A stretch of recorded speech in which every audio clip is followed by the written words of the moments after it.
Can you believe that you can color an amazing realistic gemstone like this with just one colored pencil?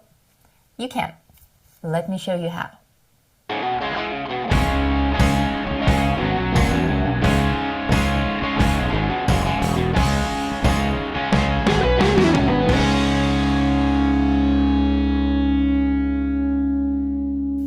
Hi, I'm Lisa Mitrakin, and I have a new cast that I've been playing with. Today, let's color this beautiful heart-shaped gemstone in red. This gift page is up in my free private community, Tom.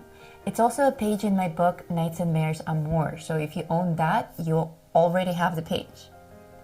Of course, there are many ways to color gemstones, and no two gemstones are the same, especially if you consider light variation.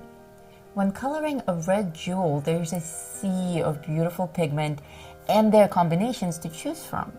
Many pencil sets come with a variety of reds, and it may be tempting to throw them all at this drawing. But today, I will limit myself to literally just this one red pencil. It's extraordinary how much tint, tone, and shade variation you can get from just one solid color. Without getting too deep into color theory and all the terms and rules of balancing colors, I will simply say that in order to manipulate our red pigment, we'll need to add white, gray, and black to it. So, still one color, red, but we are adding some variation.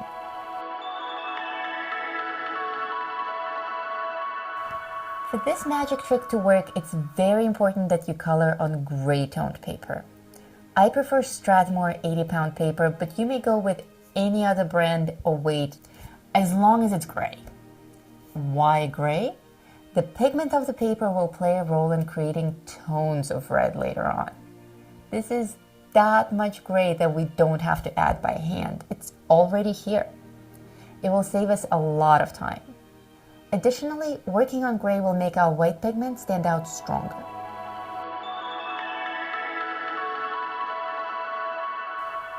As far as white pigment, I'm working with white charcoal on this one. This is the stuff that I use. It's General's brand. It comes in stick and pencil form. I like the stick, either's fine. Here's how I sharpen it. Very simple, right? Now, you can technically use a white pencil on this instead, like a Prismacolor white or something, but I strongly recommend white charcoal for best results on gemstones and crystals. So, how do you decide where to add white? Keeping in mind that no two gemstones are the same, and even the slightest tilt of your head will change your perception of one, it's important to understand that there is no one perfect and correct way of doing this. There's a lot of leeway here. In a nutshell, you want to cover about 80% of your gemstone with white. Try to spread it out more or less evenly. With this drawing, I've also given you a lot of hints as to which facets should be lighter and which ones should be darker in the end. Add white to everything that's either not shaded at all or is slightly shaded. Leave the really dark areas dark.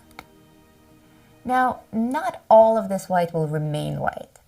Actually, most of it will be red in the end.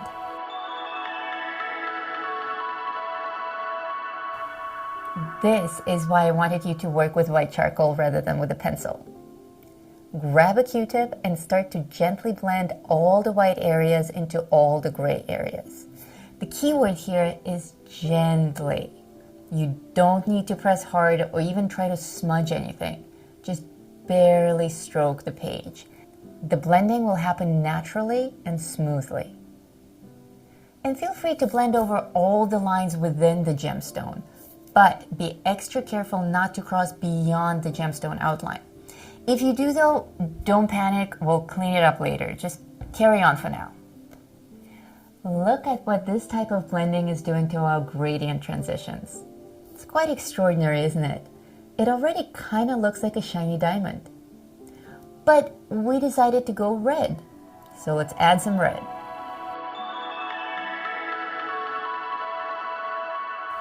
Pick just one red pencil from any set by any brand, as long as it looks clean and natural. We don't want dark reds like burgundy or really watered down reds like watermelon.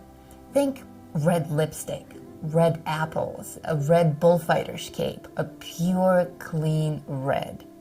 I'm going with this pencil called Ladybug from one of the Black Widow sets. This is it. This is your one and only color for the rest of this exercise.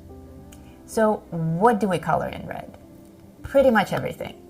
We're going to cover at least 90% of this gemstone in red, mostly going over all the white that's already there. Don't be shy in this step. Add a lot of red.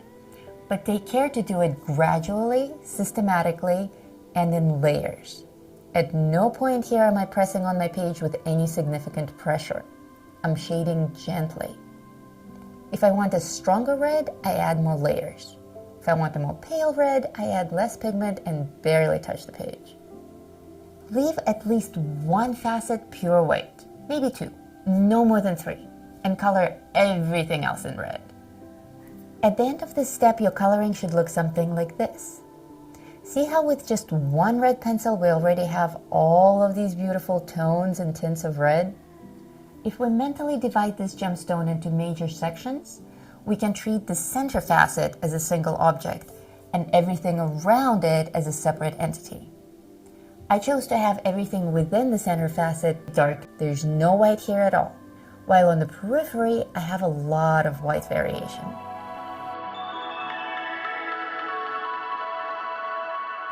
Anyone who's taken my crystals drawing and coloring course knows exactly how important contrast is to shiny surfaces. This gemstone is no exception. It already looks beautiful, but to pull off the illusion of a shiny crystal, we need to demonstrate a full range of color as well as value. Meaning, all of the beautiful red effects that we already have, plus pure white and pure black. For my black, I'm using another Black Widow pencil. This one's called Midnight. Feel free to use any black pigment at all, whatever you like to work with. Prismacolor, Derwent, Polly's, Posca, they all have beautiful black pencils. With this black, you are now creating new shades of red, as well as introducing a few facets that are actually solid black.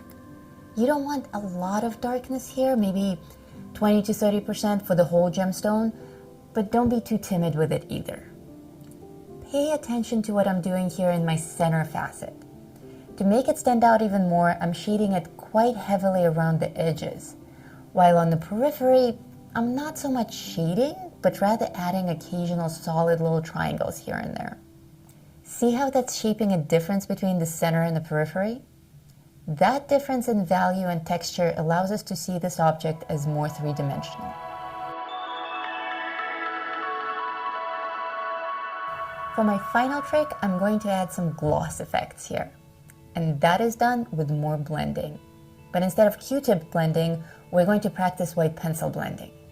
I've test-driven a lot of different pencil brands, and time again, I keep coming back to Prismacolor White for this particular effect.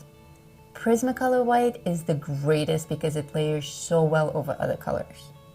So as I add it now to my gradient transitions from white to red, I'm getting a whole new range of gorgeous tones and also adding a new smooth texture to my coloring. Now the surface actually looks glossy and reflective.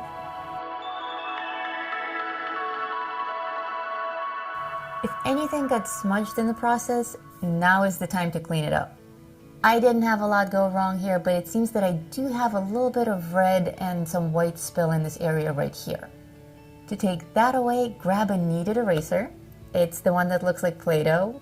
It's easier to knead it with 2 hands.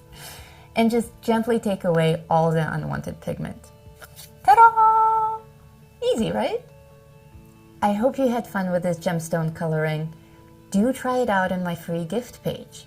If you're interested in learning more about color theory and how to manipulate pigment in fun and creative ways like these, check out my color theory course. Please give this video the thumbs up if you enjoyed it.